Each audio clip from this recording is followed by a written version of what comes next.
And what I'd like to ask, the first question is, was there anything in Ryan's story that surprised you or moved you in some way?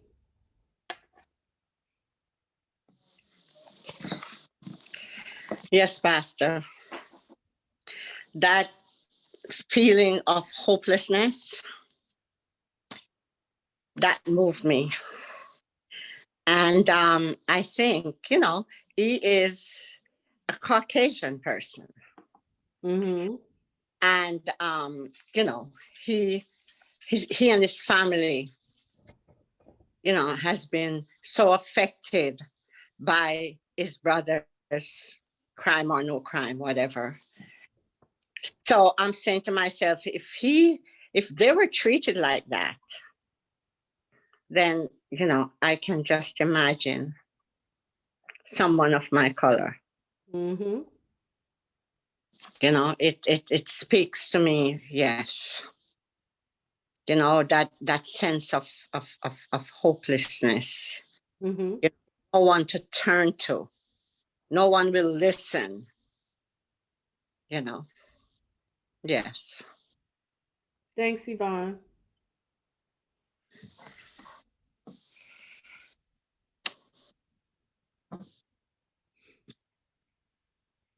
Okay, so second question. Did you learn anything that you didn't know before from the little bit that Ryan shared? Hmm. Well, hmm.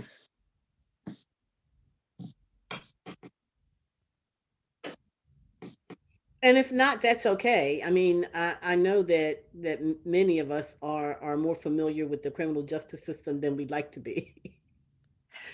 Pastor, he said something that it never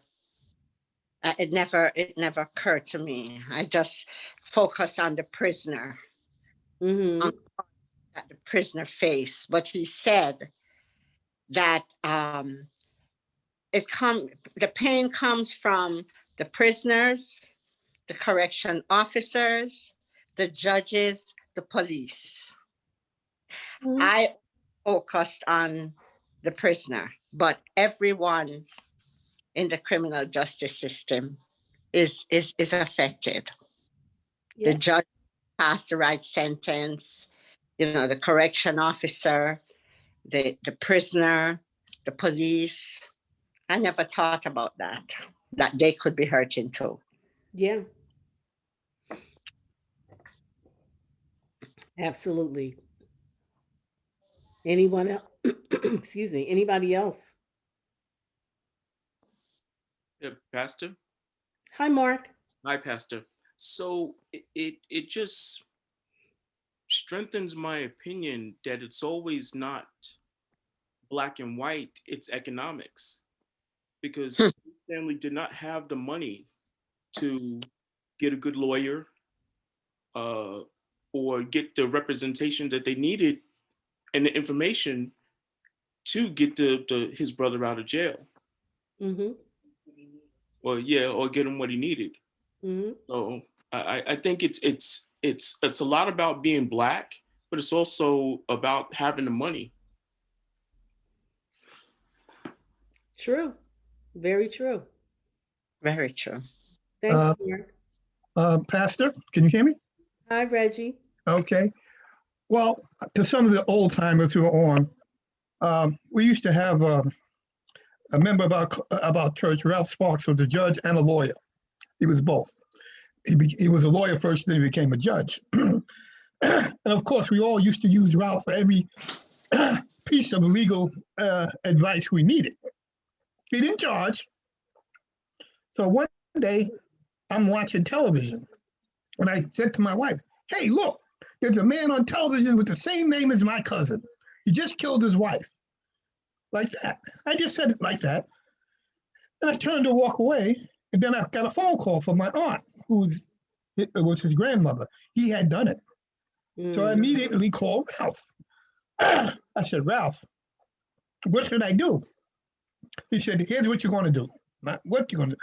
You're going to call a certain lawyer. He gave me the lawyer's name. Apparently, he was a big time defense lawyer, but was very flamboyant. He said, Reggie, it's going to cost you all $8,000. That's back in the day. I mean, now it would cost ridiculous. But he said, it's going to cost your family $8,000. And they said, what's going to happen? The boy's going to get 7 years in jail upstate. So I said, I called my aunt, told her the whole situation. They hired a lawyer. And lo and behold, 4 months later, he was upstate doing 7 years. And we paid the $8,000.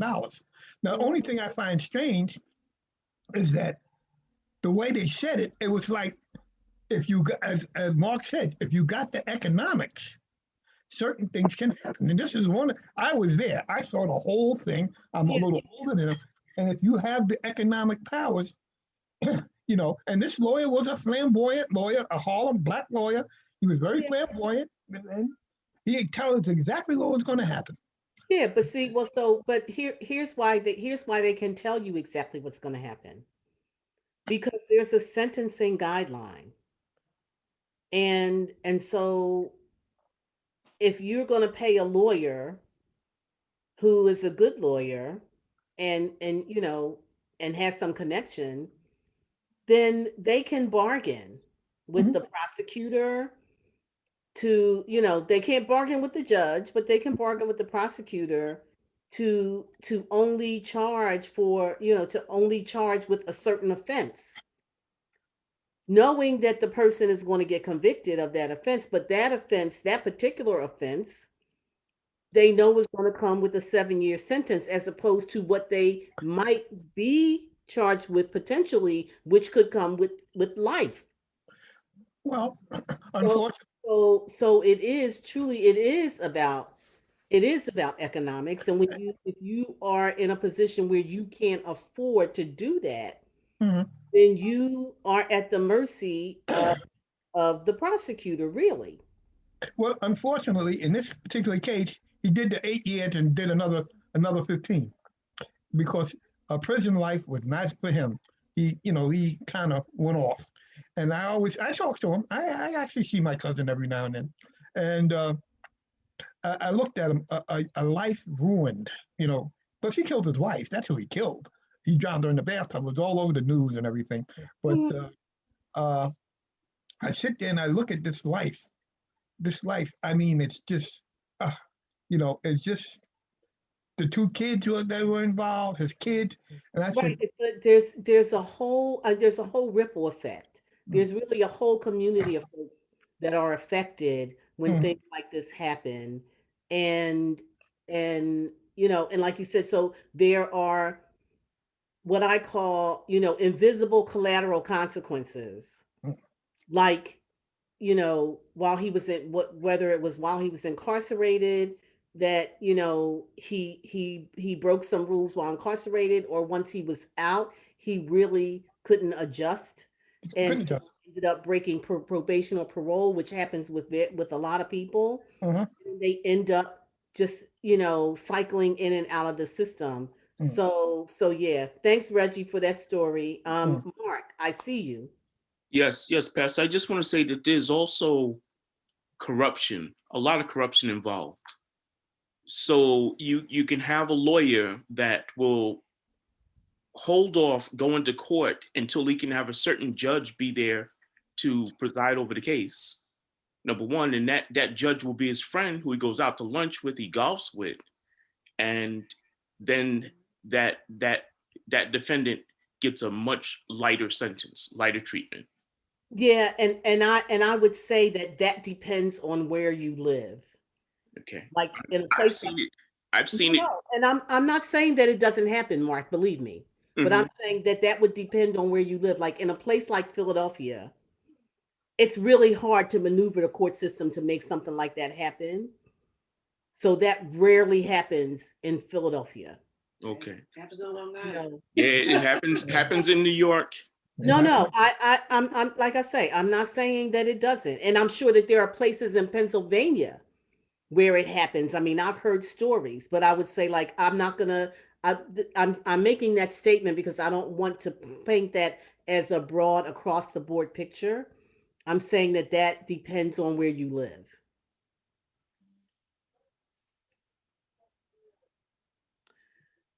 So last question before we look at the second part of the video. Who, if the Good Samaritan walked through this community where Good Shepherd is located, who might that Good Samaritan hear crying out in this community?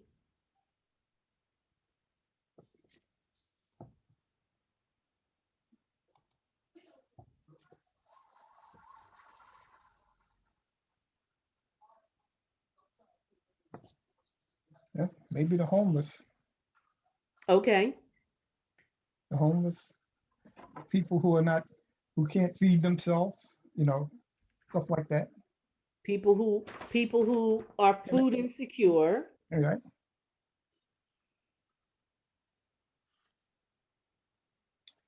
And I guess sometimes when people just have given up all hope, you know, they just don't have that hope in their system, you know. Okay, I'm writing And these things down I because can't tell you why. I'm writing this down because we'll come back to that at some time. So people who are food insecure, people who are experiencing homelessness, people who just have lost hope. Yes.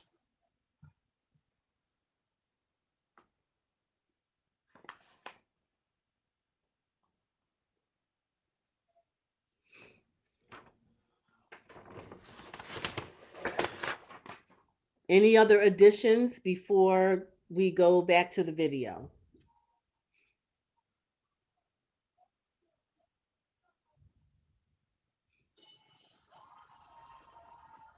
All right, well, I'm going to share my screen again so we can look at the second part of the video.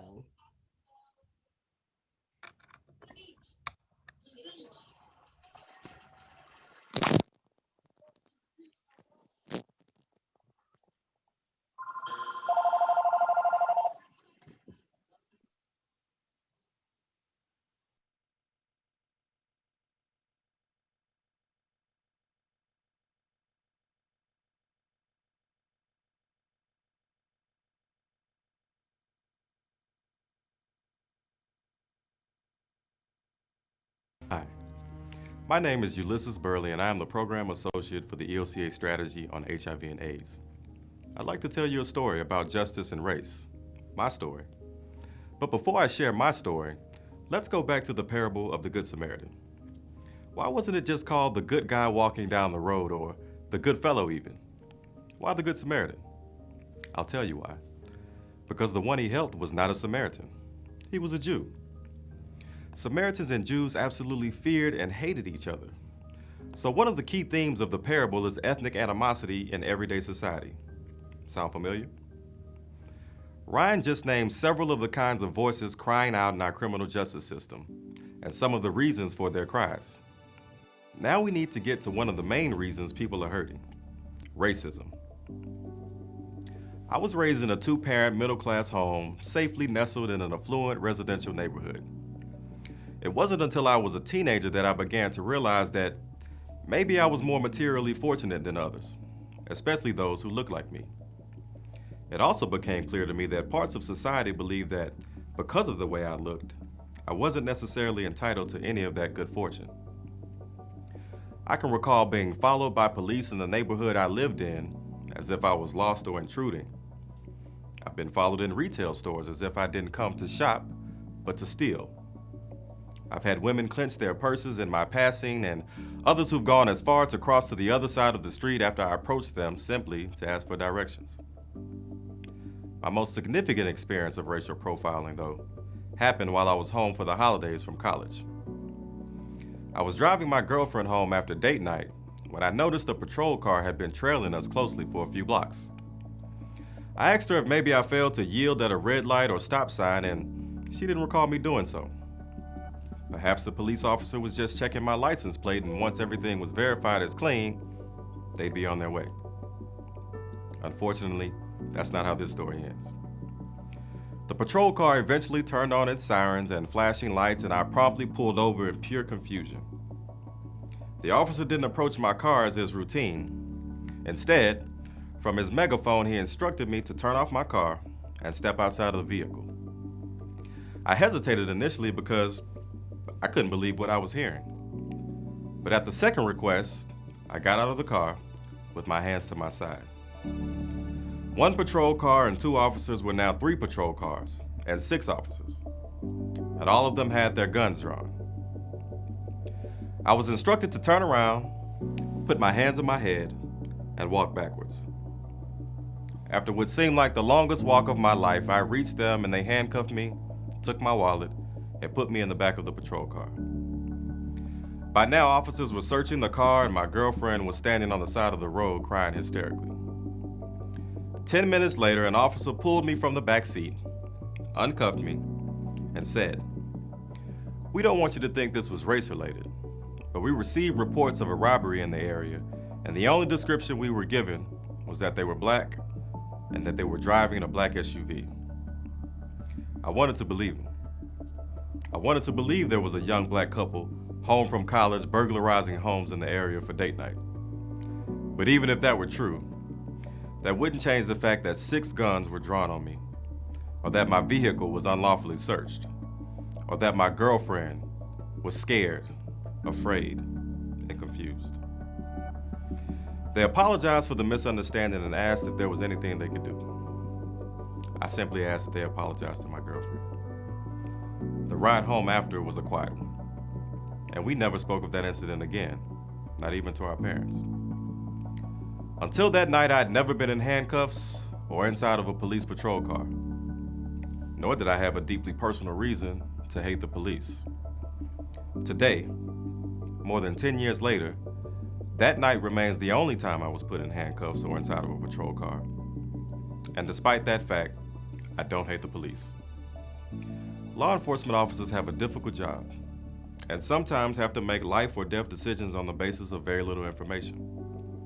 However, I now have a deeply personal understanding as to how race can impact those decisions, and how the intersection of race and the criminal justice system could have cost me my life had the wrong decisions been made. There are many ways that racism undermines justice in the U.S. system, but here are some examples identified in the ELCA social statement. People of color experience statistically higher rates of contact with police, even when factoring in age, economic status, and other variables. African American drivers are 3 times more likely than others to have their vehicle searched when stopped, and twice as likely to be arrested. We are more likely to then be convicted and incarcerated, and less likely to be released on bail. Because people of color are also more likely to live in poverty, to be black and driving a nice car in a nice neighborhood, as I was, creates suspicion, a foundation upon which racial profiling has been built. So let's talk more about racism. Because we as the church believe that all people bear God's image and are loved by God, and we define racism not as an issue of skin, but an issue of sin. According to our 1993 social statement, racism is constructed on 3 P's: power, privilege, and prejudice. Racism is a violation of God's intent for all of us. The ELCA has long recognized that racism infects and affects all aspects of our society, including our criminal justice system. Systems are made up of people, like us. You just heard my story, and mine is just one of so many more stories about how inequality changes lives on a day-to-day basis. We in the ELCA are called by God to sit down and have some hard and honest conversations about race. The social statement on criminal justice presents hard evidence about how racial bias is insidiously wound into the criminal justice system. Right now, it's up to us to take the next step of honestly looking at how race affects each of our lives and relationships, not just as individuals, but as a church. Our church, the ELCA, is walking down the road to Jericho. And as we walk, who are we passing by? As the parable of the Good Samaritan reminds us, we are all God's children. We are all neighbors. we all matter. On behalf of Ryan and myself, I thank you for listening to our stories. I invite you now to go back into your discussion group to explore some big questions about caring and racism and how these topics intersect with your life.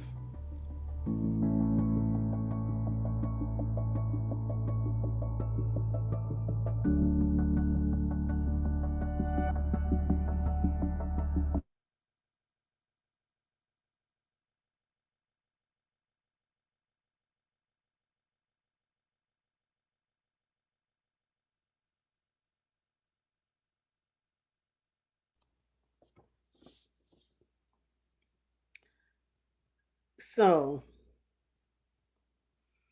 um, what about Ulysses' story um, is most memorable for you? Pastor, Yes, ma'am. unfortunately, the very same thing happened to my first husband. And You're cutting in and out, Yvonne. We're can not. you hear? I can hear you, but we're not getting everything that you're saying.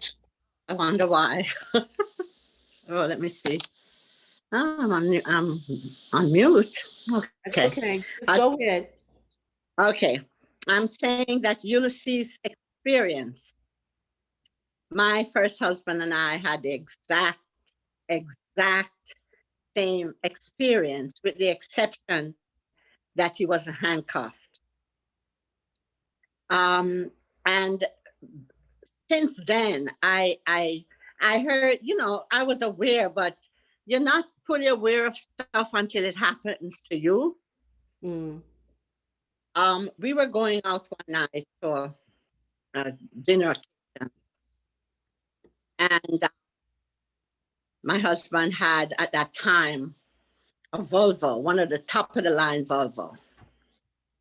And we were going on Southern State Parkway, talking, and wasn't driving fast because he was a fast driver, but I warned him before we got in the car. We were talking and driving, and we saw the state trooper behind us. And my husband put his indicator on and moved over to the middle lane. And he moved over to the middle lane also. But we're talking, I'm not paying him any attention until all of a sudden, just like he had his lights on, but we ignored him because we feel there was no reason to even pay him attention. And he spoke through his speaker or whatever and told us to pull over. Of course, we pulled over just maybe a few yards from the office on the Southern State Parkway, the state trooper's office. And this white cop came over and he said to my husband, give me your license. So I looked over at him and I said, for what? My husband is not speaking. I am the one that's speaking. I says, why you want his license? For what? What did we do? What did he do? I don't have to answer you. Just give me the license. I said, well, listen, you don't know what. Until, well, I guess it was in the 80s, thank God, because maybe they would have shoot me. I says, you don't know what. Until you can tell me why you pull my husband over, you're not getting his license. And he was there arguing. I says, you know what? There is the station, get your superior.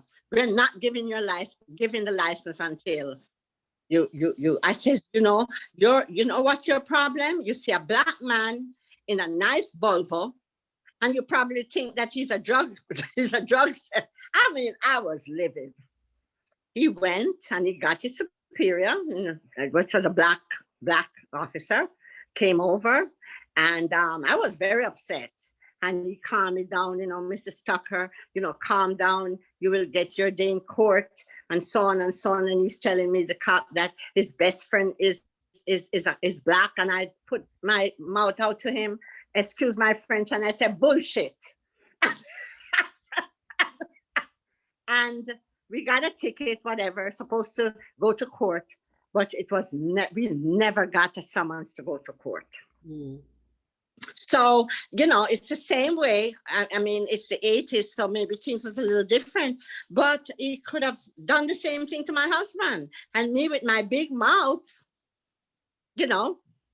shooting off at the mouth, so Well- I know exactly what he says. We have Mhm. experience. He's in a nice Volvo. He's a black man. And the only thing they're thinking, you're selling drugs or something. So that's my experience. So I've been there. So, so when we think about racial profiling, and and that gets a lot of it gets a lot of discussion, and it's always like right out front, but and I don't want to have a lot of discussion on this because I have a couple more questions, but I would just like to ask them, it's like, so is racial profiling anything new for Black people? No. Oh, most black males have had some form of racial profiling Yeah. No. as a teenager or as an adult. I'm gonna back you up on that, Reggie. Right. It's not just Black men. Well, Black black women I'm are sorry. also Well, have been that's true also, but and have been throughout the history of this country. Absolutely. and I know my kids have went through it. I went through it. My brother-in-law was a cop and got stopped by a white cop, told to get out of his car, put his hands on the car. When the cop walked behind him, he could see the gun in my brother-in-law's waistband. Mhm. Didn't ask him anything, grabbed him, raced him down to the precinct, walked him in there, and pushed him up to the desk sergeant. And so the desk sergeant said, "Who are you?" He said, "I'm Officer so-and-so." I said, "What did you do then?" He said, "I turned around and knocked the living," well, I ain't gonna say the word, but he said, "I knocked that guy so hard," and he got suspended. He never asked the regular, the questions you should ask, who, what, where. He just took my brother-in-law in because he saw the gun.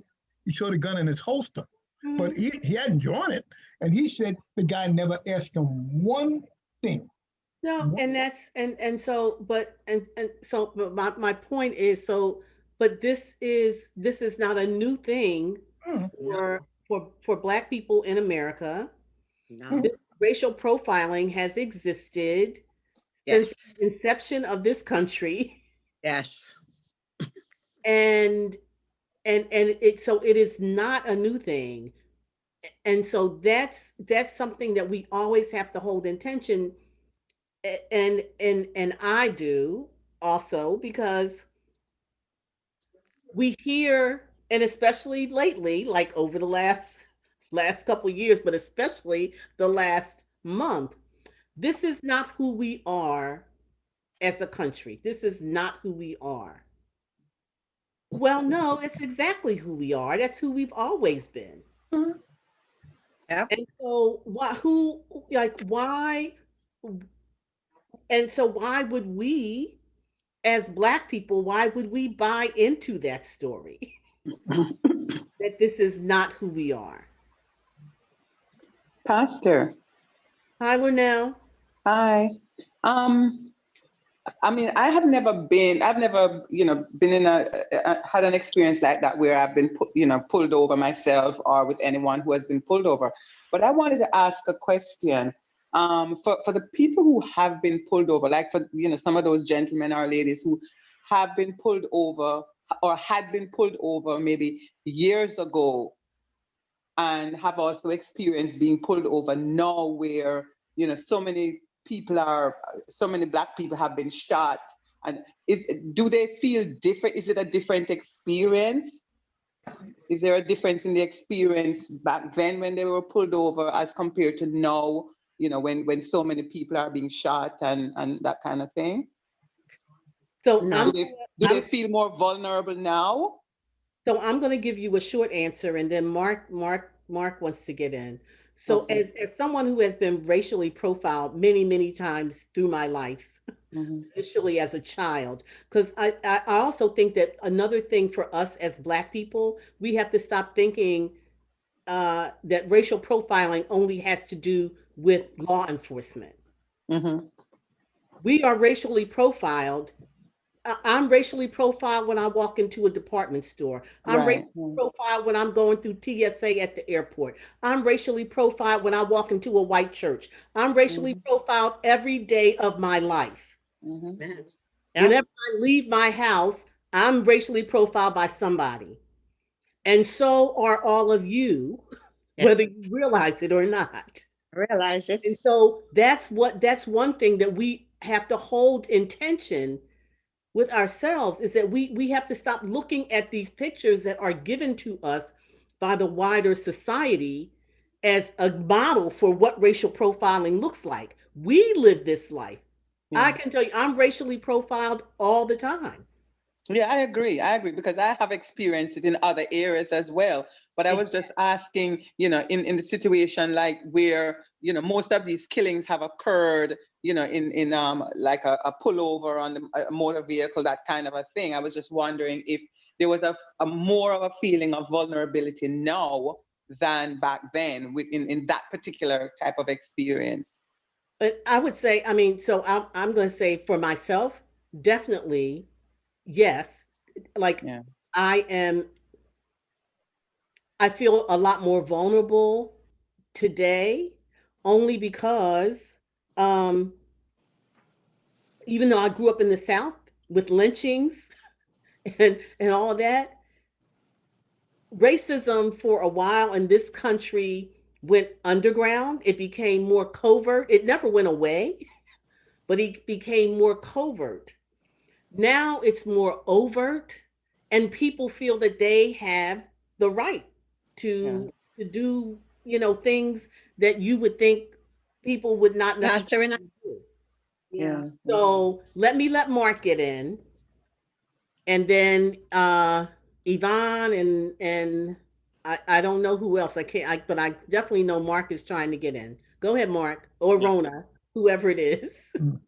I just wanted to say to Lornell's comment on do we feel, or I feel vulnerable right now. I was stopped as a kid and pulled over, and I was stopped as an adult sometime last year, a traffic stop. And it just made me feel like we're treated as perpetrators Mm, until we can pull out identification enough for them to understand that we don't have a warrant or anything. They can't take us to jail. But this cop pulled me over for my light being out, and he's yelling at me, and it's like, he said to me, do you know I pulled you over? I said, no, officer. He said, your rear tail light is out. I said, I didn't know that. He said, well, now you know. And he says, here's what's going to happen. He says, I'm going to run your license. If you have a warrant, you're getting arrested. If everything else is okay, you're going to get a ticket, and that's it. And wow. I'm like, it was just horrible. it is because Not, not, the assumption that there's a warrant. right, Warrant, yeah. Right. Because Right. something to say that means that there's an assumption that there's a warrant. Mhm. right. And Yes. as he saw my credentials and he saw I was on my block, he says, you live down this block. I said, yes, I do. He tried to be nicer to me. Mm, And I Mhm. said, you know what, officer, I don't want to hear it. I said, you're giving me a ticket, give me my ticket and just let me go. And he said, Mhm. well, you have no idea how many times we pull somebody over and it starts out as a running a stop sign, but it winds up being a stolen car, different things. I said, actually, I do. I said, but this is not the case. And I said, you just went off, you said all of these things, and you just put me into such a mood. I didn't tell him he made me feel like a perpetrator, but mhm. that's what he made me feel like. But that's my comment. Thanks, Mark. Mark, can I ask you a question? Yes. Mark, what kind of car you was driving? Oh, I have It's an A G- old car. a GMC Envoy. I know why he pulled me over. And I just want to say to you, Yvonne, you were very lucky that you didn't get shot back then. However, I think this officer pulled me over That because if it was now, he would shoot me. I know. I did that. I look back and I said, God, your angel was really guarding me, because what was to stop him from shooting me? And shoot my husband too. Well, we're glad that didn't happen. But I refused to come out of the car. I Well- refused. I told my husband, you're not getting out of this car. But yes, I could have been killed, and he Yeah. could have been killed. But I realize. Yeah. I have to say this. This is Rona. The worst part for me is when it happened in front of my daughter. Yeah. We just went into a store. Yeah. And this lady said, I'm watching you. And my daughter, I think like 14 or 15, and she's like, why is she watching us? And so I didn't know what to say to her. And it was just unfortunate. But what I did was I wrote a letter to this store. And I went online and they responded. So what it did teach my daughter, and we had to have the conversation, is, it's unfortunate, but these things will happen. Yes. And, it was years and years later. She had just started college in the city. And I don't know, she had an issue at a bank. And she called me up and she said, I felt that the woman treated me this way because I was Black. She wasn't being fair. She said, but I remembered what you did. And she said, so I went on to Twitter and I wrote a letter. And they responded and they apologized. So, where she realizes that, these things happen. Now she's 30, but, I'm hoping I taught her another way to handle it instead of getting angry so fast. Right. But it was, for me, it was just, I don't know if I was embarrassed. I probably was, and hurt that it happened in front of her, that this woman just automatically thought we were walking in a store and that we were just going to steal something. Mm-hmm. And it's, Well, all your racism doesn't have to be that way. I worked for European American. I was a manager. And I got my son a job there after college. He got a job there also. I got him a job. And they had a management training program. And they only seemed to pick young white males from Ivy League schools. Mm-hmm. So I told my son, go apply for the job. Now, he had to get recommendations. He got recommendations for the treasurer of the bank, the vice president of his department. And of course, I was around too, but I didn't count. It was a management training program. So he called me up. He said, I'm going for the interview XYZ. I said, put on the suit, blah, blah, blah, blah, blah. He went up there, he got interviewed. So I said, well, when will they tell you? They said, they'll let me know. So a couple of days passed. And then I said, did you call back to find out what happened? Yes, because all this is internal. This is not external. All these people are internal, college students. He calls me back and says, I didn't get the job. I'm going to quit. I said, what? I'm going to quit. I said, why didn't you get the job? He said, I don't know. So father, me, decides to go up to that department who was doing the interviewing and start stuff. I went up there and I said to the vice president of that area, did you interview the kids for the management training program? Yes. I said, my son had an interview. He said, no, your son didn't. I said, what do you mean my son didn't? We got different last names. I said, remember Anthony Johnson? Yeah. I said, that's my son. I said, I just want to thank you for letting me know how this bank really is. Well, I'll tell you, repercussions of the program, and that's when I said things can change. They actually eliminated the program. They decided to bring Black kids from, local colleges, because most of their people, they want it from Harvard and Yale. How many people from Harvard and Yale want to come over to work at European American? And so I turned around and told them, Apparently, I think he lost his job eventually because I made such a commotion about, because my son was known by most people in the bank. That was my child.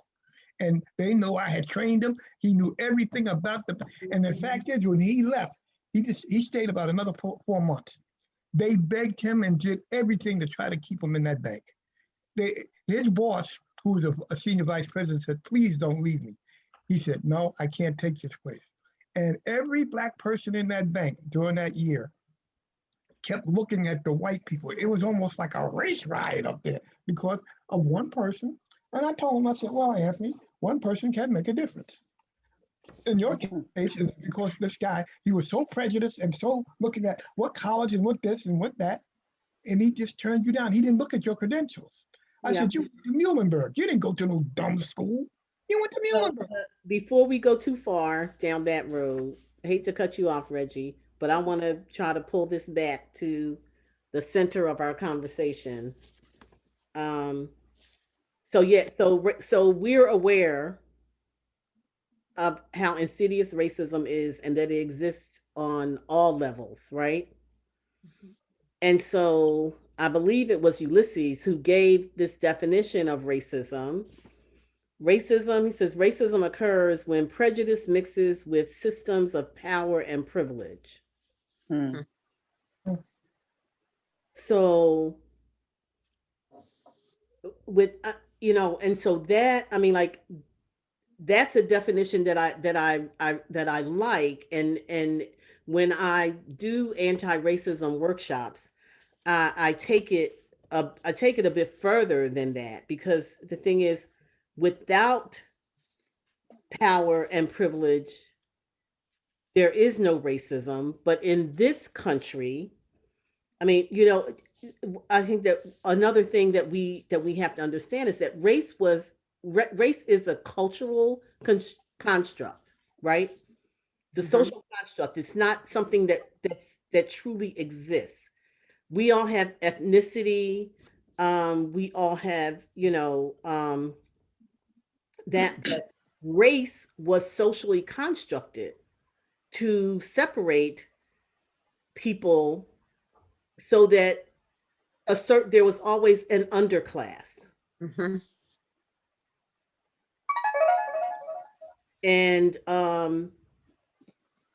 and that started at the inception of the very beginning of this country. Prior to that, race didn't exist. Cultures existed, ethnicities existed, but race did not exist. So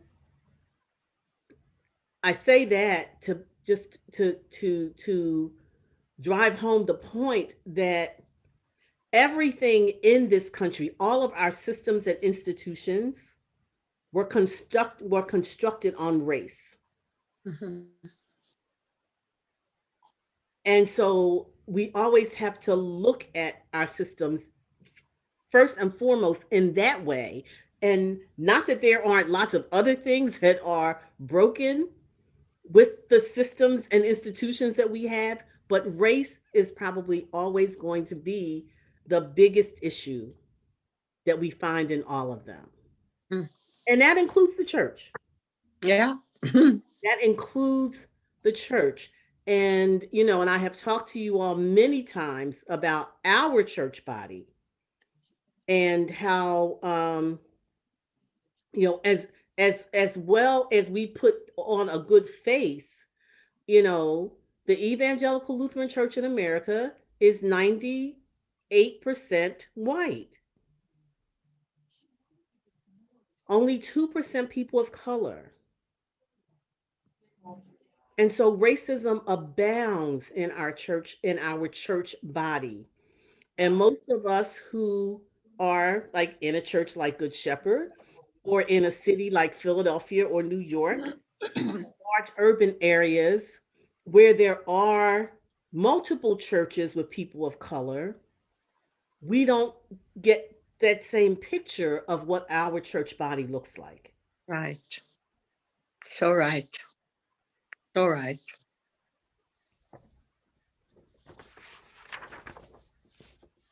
So racism is a huge part of this system that is very, very broken, the criminal justice system. And it's broken on all sides, Yeah. as you know, as Ryan and Ulysses both pointed out.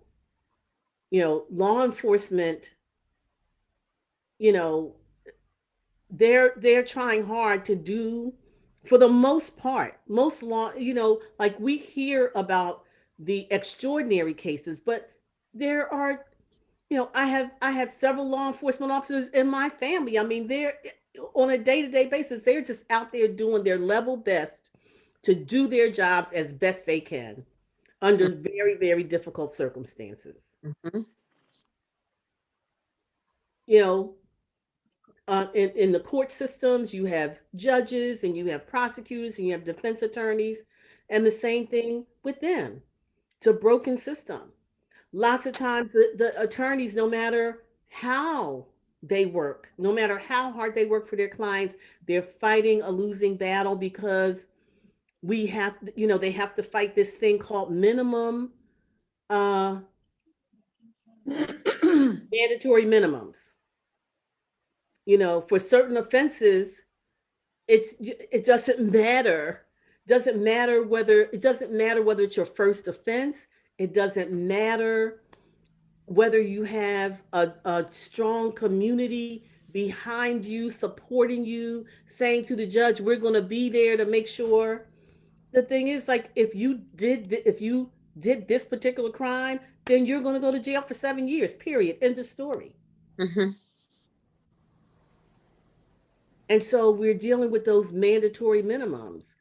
And yes, there are judges that are corrupt. There are lawyers. I mean, like, you know, we can call out in any profession. You have your folks who are upstanding, and you have the others. Yeah. You know, but um, but since we're dealing with the criminal justice system, you know, it's like we want to pay close attention to those things as we move through the next couple weeks in this study, because the bottom line is, you know, which is what they brought out today. It's like, who is our neighbor and how do we take care of our neighbor? And truthfully, our neighbors, all these people, our neighbors are the people who commit crimes. Our neighbors are the victims of crime. Our neighbors are the law enforcement officers. Our neighbors are the judges and the defense attorneys and the prosecutors and the corrections officers and the wardens. Our neighbors are all those people. And so, how are we called as followers of Christ to care for all of these?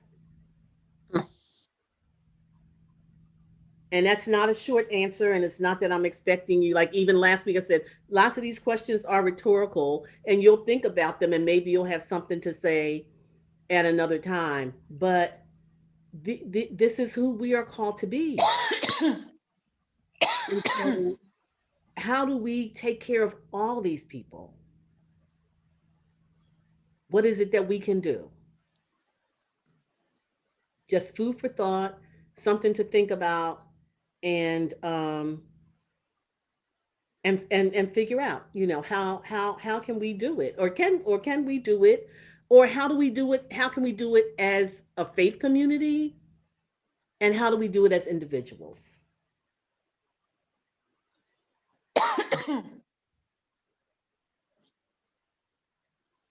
Pastor, I've Yes, never had that. I've never had a situation like that, but I do know I had two boys and I had Rona. Whenever Reggie and Rona would leave the house, I was a nervous wreck until they came back home.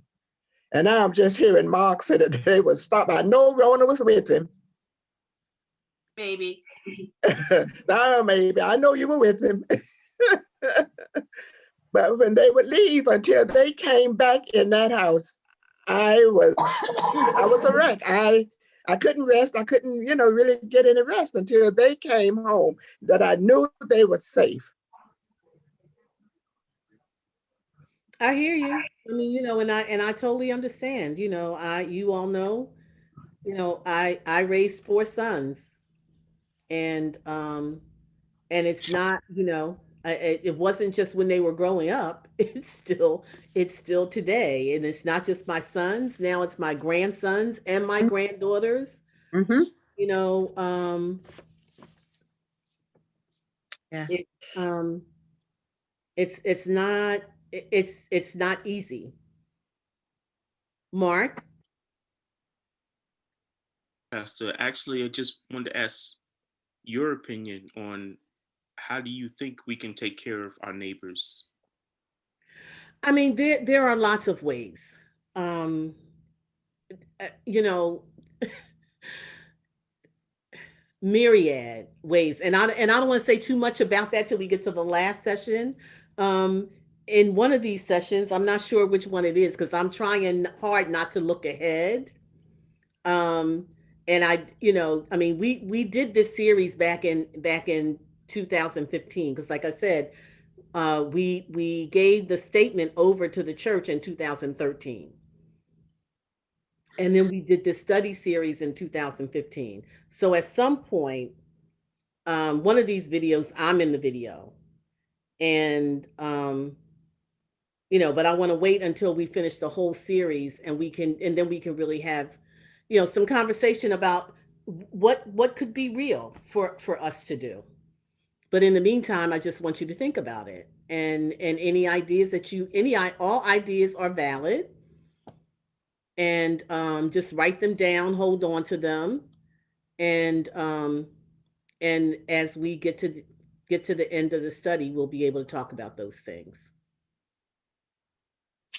Does Okay. that help? Yes, it does. Thank you, Pastor. You're welcome. Mhm. So yeah, so that's really, those are all of my questions um for tonight, and I am eternally grateful to Ryan and Ulysses. Even though we haven't actually worked together since 2015, I still do keep in contact with everyone who I served with. Some of them I've worked with in other capacities since that time, but we all shared a lot together, and just for some background knowledge, everyone who served on the task force that wrote the statement, either, like, we had judges, we had defense attorneys, we had prosecutors, we had people, like last week you heard from Cynthia. She actually is a psychologist in the prisons. So you heard from Ryan and Ulysses. They actually, had either personal experience, with um, with the criminal justice system. You'll hear from a criminal justice educator, and from me, having years of experience of actually working inside the prisons and in reentry.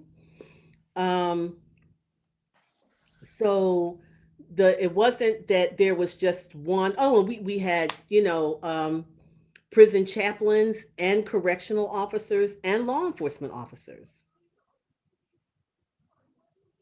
So there were, a variety of folks who served on the task force who helped shape this statement, um, that is now what our church says is their standing on the criminal justice system in this country. So if anybody else has anything else that's on their heart, on their mind, concerning this session or the one that we had last week, we can you can raise that before I offer a prayer to send us into the rest of our evening.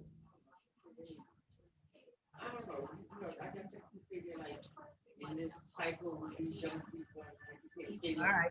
Well, I'm guessing that we're all good. So I thank you all for showing up again, as I always do. And the Lord be with you. So with you. And also with you. Holy One of old, we often do not know how it is that we get from one day to the next. Our world is often very, very dark, and we are so grateful for the light of Christ, the light of Christ that shines on us, in us, and through us. God, I thank you for this time that we have had together to once again just not only delve into the scripture, God, but also take that scripture and hold it against the world that we actually exist in. God, we ask that you would continue to shower us with the Holy Spirit so that we will know what it is that we are called to do to care for our neighbors. We know, God, that we can't do everything. No one can. But God, we know that there is something. There is something that we can do and something that we should be doing. So, God, we hope and pray that you would lead us to that. And once we know what our calling is, God, help us to honor that in the best way that we can. But in this moment, God, I ask you to be with us as we depart from one another this evening. Let us move into the rest of our evenings with a calm heart and a calm mind and just peacefulness and light. Allow us all to have a restful night, God, to arise in the morning with joy to see what a new day is going to bring. So we lift all these things to you, God, in the precious name of Jesus. Amen. Thank you all. Amen. Have a wonderful night. Get some rest. Do something nice for yourself. And You do the same, Pastor. thanks, Lornell. And I'll see you on Sunday in worship. Okay. Good night. Good Night, night. everyone. Good night. Thank Night. you, Sherry. Good night, Mark and Rona. Good night, Helen. Good night.